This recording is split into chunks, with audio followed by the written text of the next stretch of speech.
Is the 24 to 105 the best vlogging lens? Yes, no, maybe. Depends on you. I'm gonna tell you guys a few different scenarios that you would use this. Basically every other camera lens that you could get for your full frame, or I guess crop sensor, but mostly full frame. So recently I recorded a video about giving AirPods away on my second channel that I should have linked down below. If not, it should be on my channel. So you can see I'm giving away AirPods. And while recording, I did feel like I needed something that I could zoom in with. I was recording with a 24mm f1.4 adapted to the camera because it's an EF. Yeah, it was pretty good. Had my friend shoot it in no auto settings because he doesn't really know too much. But then we had to swap to a 75 to 300, which took up time. He didn't really know too much, so it kind of, you know, it just made things worse. Where I was like, if I only had my 24 to 105, I could have just left that on, and it's basically a 24, and not completely the 300 that we didn't necessarily need, but it would have helped. But this was good enough for that. Or like if you want a small lens, because this is a 17 to 40 f4, constant f4, it's an L series lens, and this is just 24 to 105. It has different apertures, obviously. It's like a 4 to like 7.1. Yeah, that's what it is. So f4 through 7.1, and it's just pretty small lens. There's a 24 through 240, I think it is, and that one I'm thinking about getting. It's bigger than this, but the reason why I think about getting it is because of that video that I filmed where I could have just had that lens and basically covered both lenses. Obviously it wouldn't be that good for like background separation, the bokeh, but for vlogging you don't necessarily need that. So that's why I was like, dang, you know, that would have been good to have. But if you have the 24 to 240, you can literally do anything. I thought about going on a safari this one time, so that would have been good instead of carrying multiple lenses and worrying about multiple lenses, you know. So with that, you could have just had one. There's different types of videos that you'd probably use.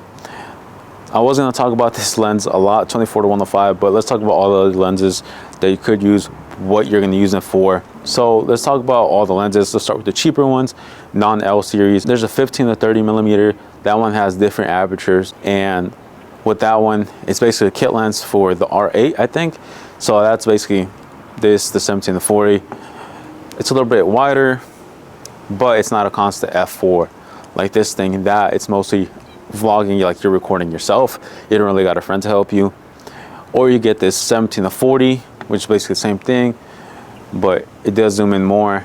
It's not as wide, but it's basically the same thing. Constant f4, which is really good to have. You can get a little bit of bokeh if you go all the way to 40, and obviously just use your variable ND to change it. Then there's the 24 to 105, which is this version, the non-L version. Like I said, it's kind of good for everything. It's small, compact. And then there's the 24 to 105 f4 version, which is the EF and RF version. Those are obviously way bigger than this, and that one, it just depends if you want to carry a bigger camera. It's a constant f4, which is pretty good. So if you go to 105, it is going to give you some bokeh, which is really good, but obviously you're going to need an ND filter, shooter manual. And then there's the 24 to 40, which I talked about, which covers basically everything that I'm thinking about getting, but I still got to see because I don't really need a Canon RP. And then there's the 16 to 35 f2.8 and the 24 to 70 f2.8. One's really wide and the one's a good all around. 24 to 70 is basically the good all around that people recommend for basically vlogging, literally every single thing. Portraits, vlogging, just anything you want to do, really. It's good for photo and video.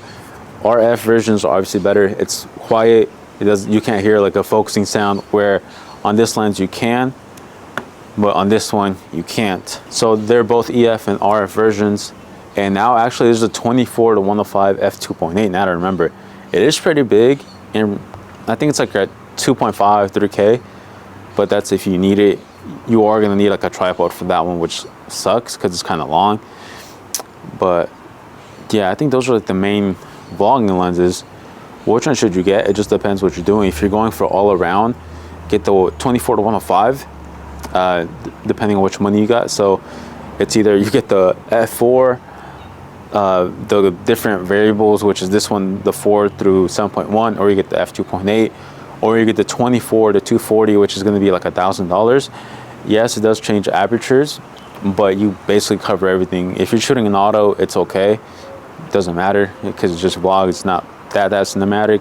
If you're trying to do more cinematic stuff, obviously get 24-70 f2.8 because that basically covers everything. Or you can get prime lenses if you want, but that's not really what I recommend for vlogging. I think that's basically it.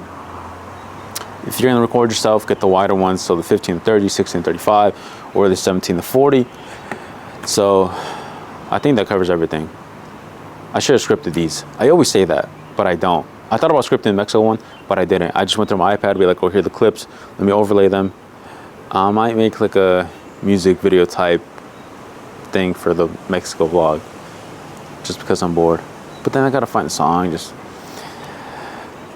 I'm gonna go inside. It's gonna start raining in a little bit, so yeah, my butt's a little bit wet. Oh, I just noticed the bird stopped chirping. Like, comment, subscribe. I'll see you guys next time.